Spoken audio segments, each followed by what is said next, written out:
Welcome to Transits Fridays. And what is the chart of the full moon telling us? So as promised, today we're going to be looking in greater detail into the chart of the full moon partial eclipse that's happening tomorrow at 5 degrees Taurus. So we're going to definitely have a look at that chart. And then we're going to look at the aftermath, what's happening next week. You know, the planets will keep moving, and so how can we integrate these energies? How can we settle in with these very very powerful, transformative, immediate, intense eclipse? I think I already said intense. So let me share my screen and dive into the subject straight away. So welcome. I'm Fernanda Paiva Hitchhiking Stars, by the way. If you don't know me, welcome. If you know me, welcome again. So let's have a look at the chart. So this is Friday, actually. This is today. So we can see that what's happening is really the build up. And as I said last week, the moon today is near Chiron. So it's already like giving us a little bit of a feeling in connection to our wounds, in connection to things that we need to look at, tend to. A certain discomfort, I would say, because Chiron will be related to a sense of discomfort. And I am doing a workshop about Chiron as well. If you want to have a look, I'm going to leave the link in the description here today as well, so you can have a look. If you enjoy my teaching style, my way of working with symbols, etc., have a look at that. Now, moving forward, that's tomorrow, and this is where we really want to focus a little bit. That's the chart for the full moon eclipse. So the full moon will be happening at 5 Taurus, reminding you that I put a video out a couple of days ago with where is the full moon going to be based on your ascendant. So if you know your ascendant, if you know the degrees of your ascendant especially, then you will know where this configuration is going to be in your chart. So it's a very, very valuable information. It's like the more, like I said it before, I'll say it again, I'll continue saying forever, the more you can place things in your chart, make it yours, weave into your story, the more you can grasp, the more information you can get, the more valuable insights you can have. Okay, so let's have a look at this chart. Now, full moon, 5 degrees Taurus. Now, obviously, what caused my attention is the amount of Scorpio planets. So we've got Sun, Mercury, and Mars in Scorpio. We have had that shift of energy, which I mentioned last week as well already. So from an emphasis on Venus, because we were in Libra season, and we had quite a few planets in Libra as well, etc. With the shift from the Sun and Mercury as well. So we had a couple of planets shifting into Scorpio. So then we have an emphasis in Mars, because Mars is the ruler of Scorpio, Venus is the ruler of Libra. So we've kind of moved on a little bit, and not completely, but a little bit, from Venus to Mars. So that's definitely one end of this full moon, one end of the opposition here. And then the other end, we still have a little bit of an emphasis on Venus here, because is the moon in Taurus, is Jupiter in Taurus, Uranus as well, which is a little bit far from the moon. Nevertheless, there are 3 planets as well in Taurus. So that's going to take us to Venus. And Venus does hold a little bit of a key, perhaps on even how to deal with this energy. All right. I think Venus in Virgo, as I was talking to my friend and my colleague, astrologer Rod as well, we did a live the other day, and we were talking about the humble approach of Venus in Virgo. So there is something to this humble approach that can help us navigate this energy, all right, because it's the ruler of that full moon. So being a little bit more humble, and not only being a little bit more humble, but also discrimination, okay, the positive significance of discrimination, which means knowing what works from what doesn't work, being able to analyze the situation, being able to assess the situation and understand what needs to go, basically, because I think that's, in a nutshell, full moon eclipse will be telling us something needs to go. We're ready to upgrade. Okay, again, place that full moon in your chart and you will know which area of your life you're ready to upgrade. But we're inevitably upgrading and entering a new beginning, a new phase in our lives. So that Venus in Virgo is telling us, giving us a further clue that perhaps if we do have a little bit of a humble approach, if we analyze things a little bit, if we keep an eye on what works from what doesn't, what's effective in our lives and what's not effective anymore, can help us to navigate, to use this energy, to apply this energy into our lives. So that Venus is definitely there, is definitely powerful, and it will still be powerful during the week as well. And obviously, on the other end of the spectrum, which is the sun and all of those placements in Scorpio, we have Mars in Scorpio, which is very powerful. So it's the ruler of the sun and Mercury, and is also the ruler of the North Node. So the North Node in Aries and Chiron as well there. We will all go back to that Mars in its own sign. So there's something quite powerful, and it's very cutting. I think there's something about the sharpness of these Mars in Scorpio and our ability to potentially cut things off, you know, just really eliminate things that do not belong in our lives anymore. Now, word of advice here as well, with that Mercury so close to Mars, is a sharp tongue. Be careful what you say. Be careful of how you express yourself this weekend, because you might regret. And I think this happens very often when there is a very combusting and powerful configuration that's happening in the sky, especially a full moon like this. And, you know, full moon in a full moon eclipse is a full moon on steroids. So be mindful of what comes up to you. Write it down. Maybe write letters that you're not necessarily going to send. But the sharpness of that Mars Mercury needs to find an outlet. And the interesting thing of it as well is that is an exact, almost pretty much exact opposition to Jupiter. So we've got Mercury and Mars at 10-11, and we've got Jupiter 11 Taurus. Now, what Jupiter is good at is with a bigger picture.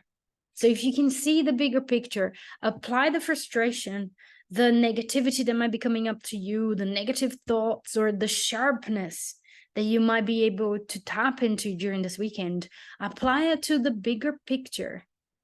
And with the Jupiter in Taurus is the bigger picture of your values. That's Taurus, right? What's truly valuable to you. And so you can make that Venus in Virgo sort of work as well, of like refinement and separation between what works from what doesn't work, the discrimination that I mentioned, yeah, is by using the depth of that Mars, Mercury, and Scorpio in relation to the bigger picture of that Jupiter in relation to our values, Jupiter and Taurus, and that Venus in Virgo there, sort of ruling the Taurian bit. All right. And by the way, it's ruled by that Mercury as well. So we go back to that Scorpio. There's something very urgent, very powerful of this full moon because of that Mercury Mars in Scorpio. So really, my advice here for you with this is try to navigate this, try to go with it, but like, don't do anything that you might regret. Don't take any impulsive action. Really try to understand what those feelings are trying to tell you. Okay, so this weekend is great for that ability to see what's coming up, for something will become very obvious to you with that Mars Mercury.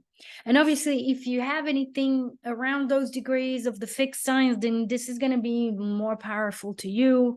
It will pick up your personal planets or your angles as well. And so the tendency is for the feelings or the emotions to be even stronger when it's plugged into our charts in a very personal manner. So really pay attention to that, because the point of knowing all of this is so that you can make the most of it. Remember, this is constructive astrology. So we are here really using astrology and astrological symbolism, astrology maps to navigate in the best way that we can. We're not doing this to foretell tragedy and what can go wrong. So you can navigate these energies if you know about it. So if you know that Mars is on your ascendant, you're going to navigate this in a certain way. You know, Mars in Scorpio is great for martial arts, you know, be like water, like Bruce Lee said, who happened to have a Mars in Scorpio, if I'm not wrong. But your ability to navigate that intensity and channel that energy in a more creative way. So it's the same with Mars on your descendant. Then you know that you might be experiencing anger from other people. So how are you going to navigate that? How are you going to avoid, difficult situations or difficult places and not put yourself in those places? So, this is the point. This is the goal here.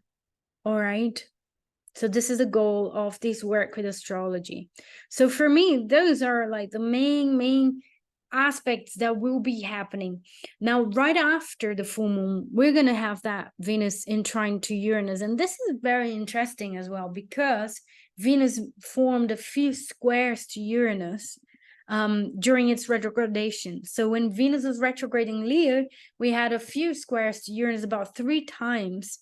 And I think during that period there, we were reviewing, revisiting, thinking about our values, thinking about our relationships and how we feel attractive, if we don't feel attractive, if we value, what's our relationship to finances or and our relationship to money and etc. Now there's a trine coming. So it's almost like we're sort of setting sail with some of the things that we revisited during that Venus retrograde. Now, if I'm not wrong, Venus was retrograde in July. I think it's July. I mean, I have videos about Venus retrograde as well. I might actually link on the description so you can have a look as well if you want to. So we're going to have that Venus trine Uranus and our ability to be individuals as well, and, take a little step further in the individuation process. But I think this is what the major, one more aspect actually.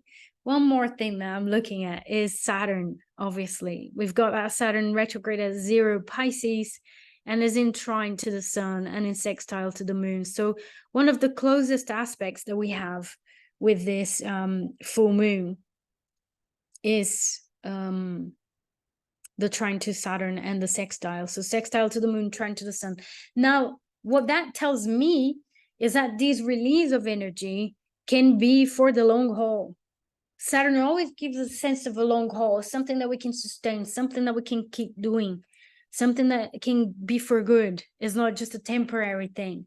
So we can use these energies for a more long-lasting effect. So something that you can imply in your life, something that you can let go of your life, that can let go for longer, for good, with that support of Saturn there.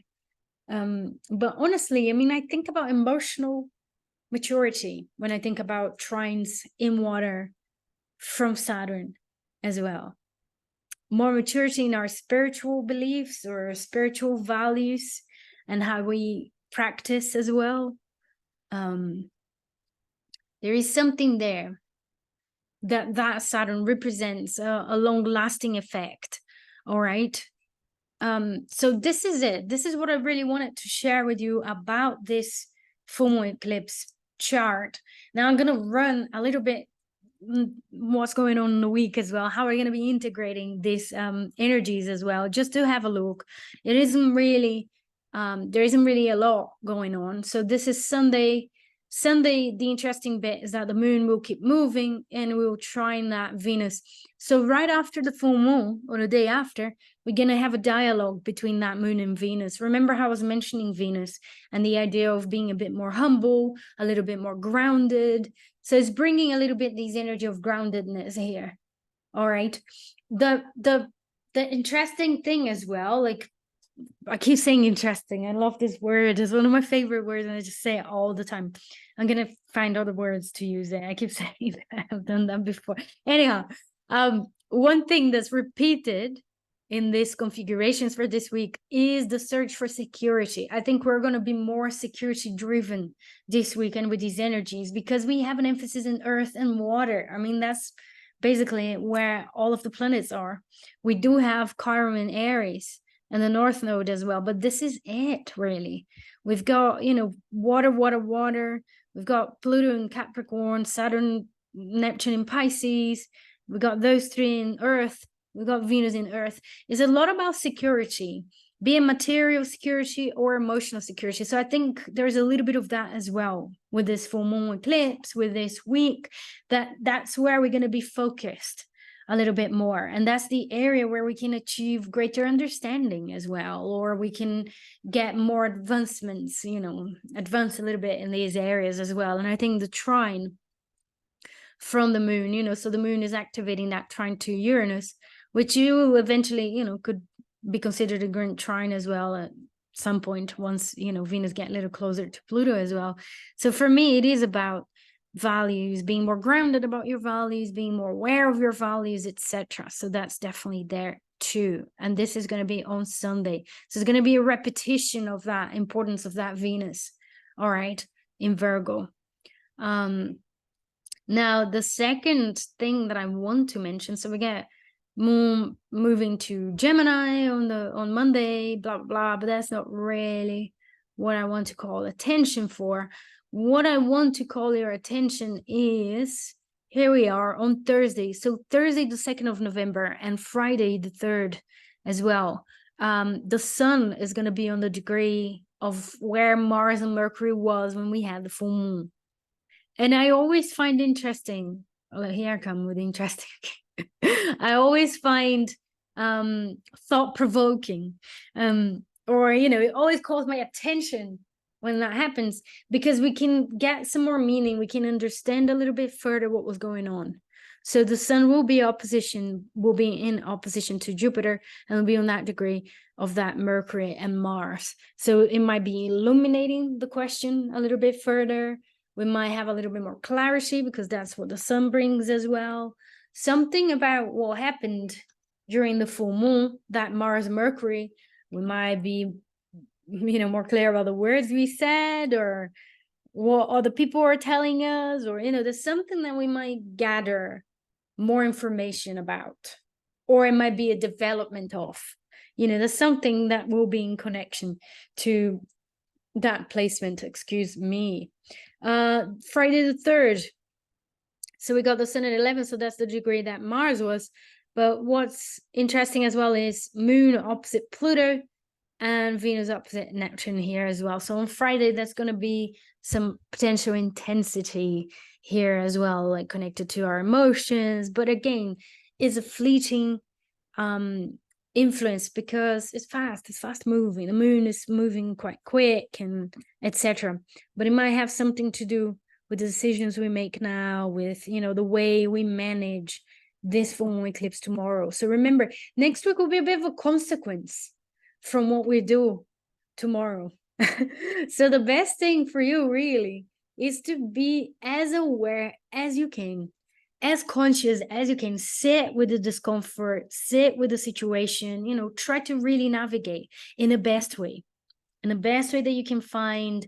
If you see frustration coming up, write it down, draw it, dance it, do something that you can really channel this energy in a more constructive way, that you don't let it fester in your body physically, or that you don't just project it out there onto others and then regret next week. All right, so next week will be a little bit of a consequence from tomorrow. Okay, so I hope this being helpful. Let me know what your plans are with this full moon eclipse. Are you going to do something? Have you noticed where that's going to be in your chart already? What's going on there? Let me know. I am going to be alone in the house by myself. That's my plan for this full moon eclipse, and just to really, clear my tarot decks and charge my crystals as well, and try to meditate upon the activation of my chart, which will be trines and sextiles. So that's quite nice as a navigation. But nevertheless, let me know in the comments, what are you gonna do with this energy, and whatever else you want to share with me, really. So I'll be seeing you all next week. I hope you guys have an amazing weekend, a powerful, beautiful, transformative full moon eclipse, and I'll be seeing you all soon. Bye bye now.